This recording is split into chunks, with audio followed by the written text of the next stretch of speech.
We just parked in the car park on the entrance to Bridport on West Bay. Toilets here, very convenient. Nice car park, big car park, plenty of places to park, and it's right next to the railway station. So here's the railway station, which is unfortunately is now a cafe, the station cafe, because the tracks lead to nowhere. So unfortunately this is one of those stations that isn't a station anymore. The railway's gone, and people have to drive here to get to West Bay. But we'll have a look around the beach and the village and see what else we can see here. We're right down on the south coast of England today in West Bay, near to Bridport. West Bay made famous by the TV series Broadchurch, starring David Tennant, and it was on this beach just behind us where all the opening scenes happened, and then much of the rest of the series was filmed around the village of West Bay, and it's looking pretty busy. It's the end of August here in West Bay 2021, and there's lots of people already on the beach and in the sea. The other thing it's famous for is fish and chips. Lots of places to have fish and chips, but not today for us because we're going somewhere else for lunch. So in the series Broadchurch, there was a body found, a child, am I right? Yeah. A long time since I've seen the series, just along there below the cliffs, and already there's lots of people climbing up those cliffs, and some of them get rather too close to the edge. It's a very dangerous place. They're not very solid, and they do give way from time to time. Big chunks of rock come down. People sunbathe far too close to the cliff edge as well, so it is quite dangerous. But here, quite safe, very pebbly. The most dangerous thing here are the seagulls. We've been here in the past with our family, and we've come to have fish and chips sitting on the beach here, and seagulls have come down and pinched Oliver's fish, was it, or something? I don't know. They pinched part of his food anyway. Up it went. Today's a lovely day though, the sun's shining, it's a bit breezy, so it feels a little bit cooler than it really is. Lots of people already out on the sea, and paddleboarding is also very popular here, just as it is in Mallorca. It's also known as the Jurassic Coast. Jurassic because that's when these rocks were lowered down, and inside them you find lots of fossils, so it's a great place if you want to come fossil hunting. When some new rocks have fallen out of those cliffs, good chances of finding fossils. But just walking along this coast anywhere, it's likely you're going to find fossils fairly straightforward, fairly easily. This behind us is the village of West Bay. There's a big car park here, and we've just parked without any hassle at all, and we're just going to have a little bit of a walk along here and then along the promenade a little way. It's very pebbly. There is not much in the way of sand on this beach. Gravelly, yes, this part's gravelly, but as you go down it becomes pebbly, and maybe there is a little bit of sand. There are people with children with buckets and spades. It's right down by the beach. It's a bit sandy. We're quite high up, and you can see in front of us the cliffs of the Jurassic Coast, and there's walkways along there. You can see people in the distance walking up the hill, giving you a splendid view over the sea and over the harbour.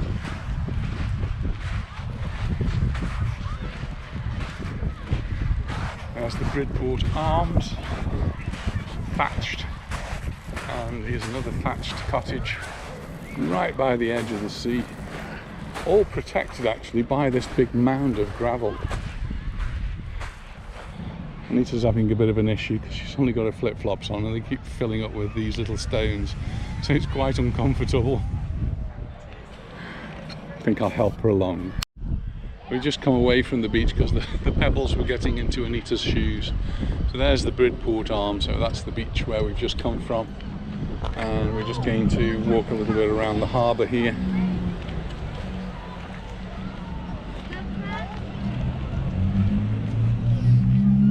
Just need to You walk past all these little boats. I'm sure we've been to the ice cream shop across the road there in the past. Cornish bakery, love a Cornish pasty, but not today because we're going elsewhere for lunch.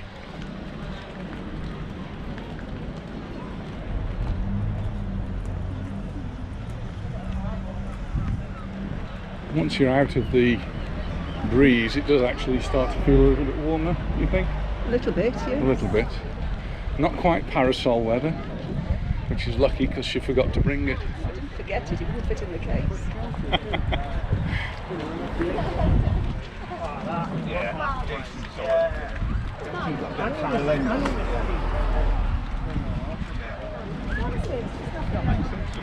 Here's the harbour. People will be fishing and crabbing here. There's no barrier here now.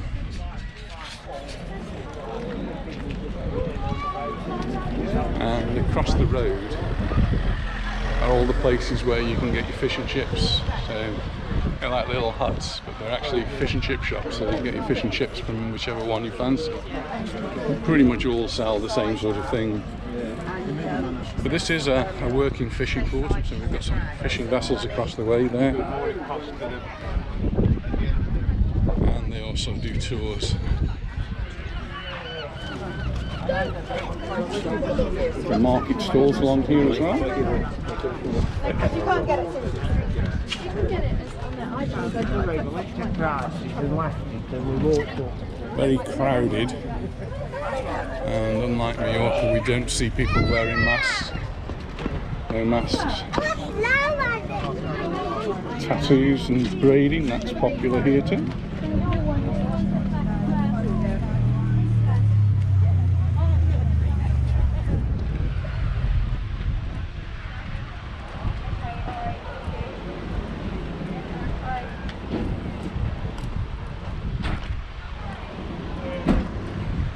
Many of them are selling fish and chips. One or two of them are ice cream places as well, or dessert places. Fish and chips and ice cream.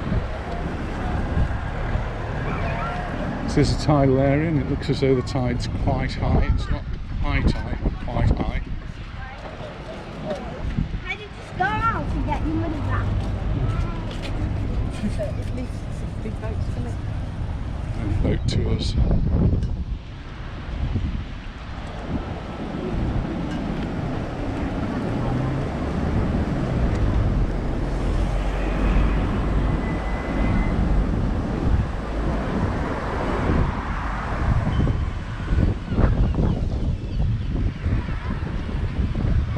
See from the flags that there is a little bit of a breeze blowing.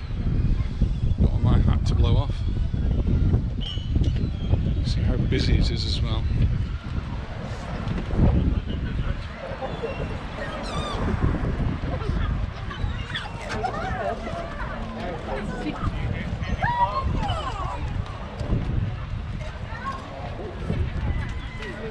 This is quite a holiday resort. There's lots of places you can go camping. And lots of caravans to stay in, bed and breakfasts, and one or two hotels.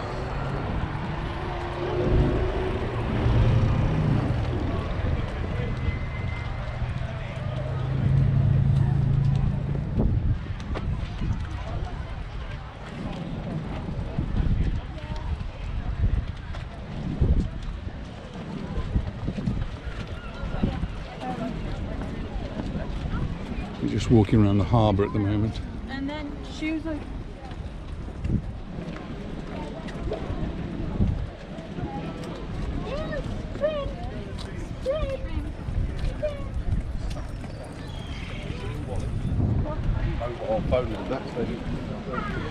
When I'm talking to the children at school about tides, they're not really familiar with it because we don't have a tide in the Mediterranean to speak of. It's very, very small because it's an enclosed sea.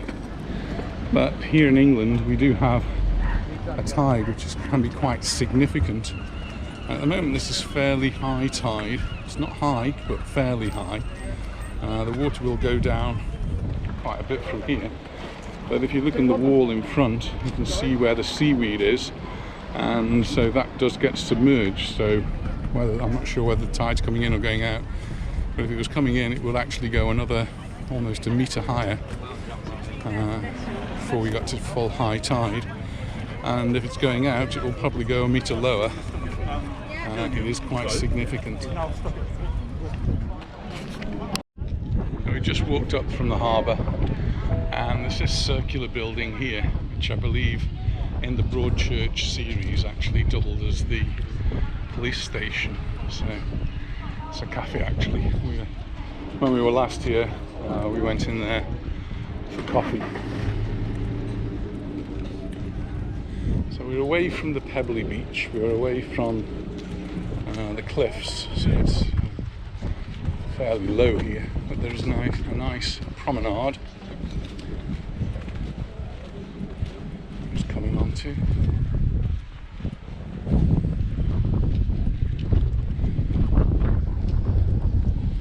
Starting to feel the breeze again, and another little beach, still pebbly.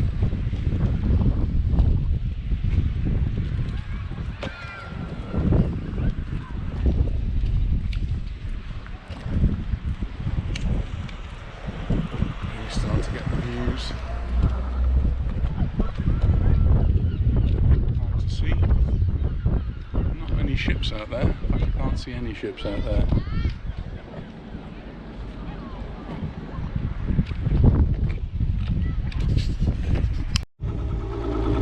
So that's the promenade we were just walking along.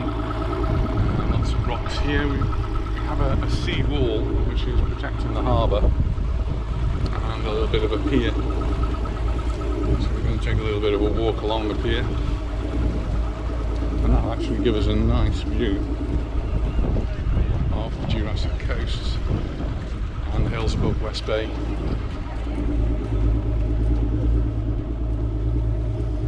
Got some up and down points, which should be quite good. Get a bit higher up.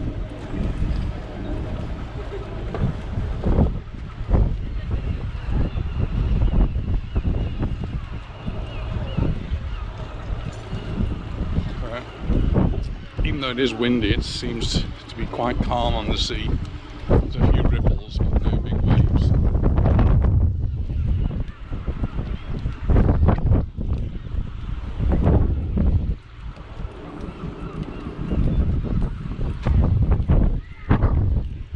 Someone's snorkeling down there into the rocks.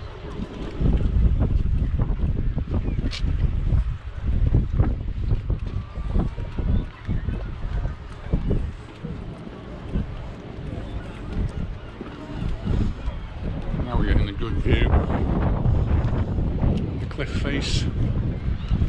So unlike Dover, where we've got white chalk faces, this is more of a sandstone, so it's a more orangey colour.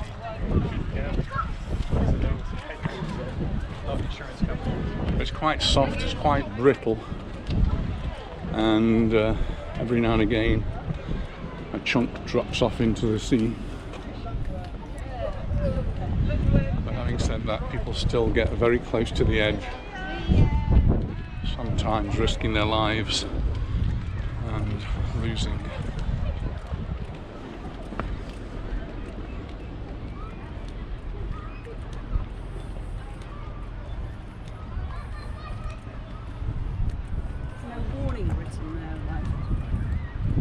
There will be warnings as they go up, I'm sure.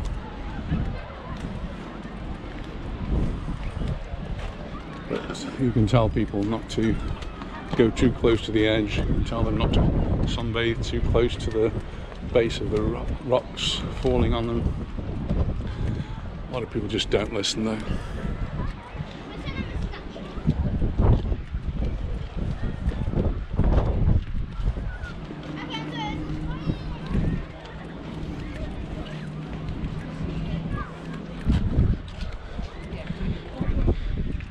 There are a few hazy days, but today is one of those.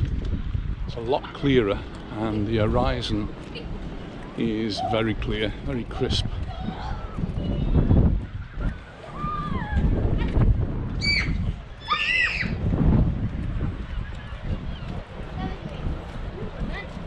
Now this is the beach of West Bay. You can see it is a little bit sandy at the bottom, but very pebbly and shingly up higher up. But what makes West Bay special are the cliffs here. You can see perhaps that they are very sandy, very brittle. And this is the Jurassic Coast that extends along much of the south of England in this part. So even further down we've got some more cliffs looking very similar to these. So it's repeated time and time again. There is a walkway, so people will walk from the beach. And Nita was asking me, is there a sign? I'm pretty sure just at the base there you'll find there is a sign just telling you to be careful. And then people will walk up the path. It's a well-trodden path up to the top. But then you'll get some that will decide to get really close to the edge and dangle their feet over the edge. And sometimes that will just give away and then they'll be down onto the beach. Similarly, just down here you've got people who are sunbathing, and they're sunbathing very close to the edge, and there's rocks falling down there all the time. You never know when it's going to happen. But it's a very risky business just to walk even close to those edges. And the Broadchurch that I was mentioning, the TV series with David Tennant, was filmed here, and it was just in this part where the opening scenes on the child's death. So that's the Jurassic Coast here in West Bay. So it's just called the Jurassic Coast, and this is why, because it's just full of these fossils from the Jurassic era. So thank you for joining us in West Bay. I hope you've enjoyed our little walk around the village along the promenade, and you've enjoyed seeing the Jurassic Coast and all that it has to offer. Thanks for watching. Please subscribe if you haven't already, and don't forget to give us that thumbs up. Bye for now. Bye.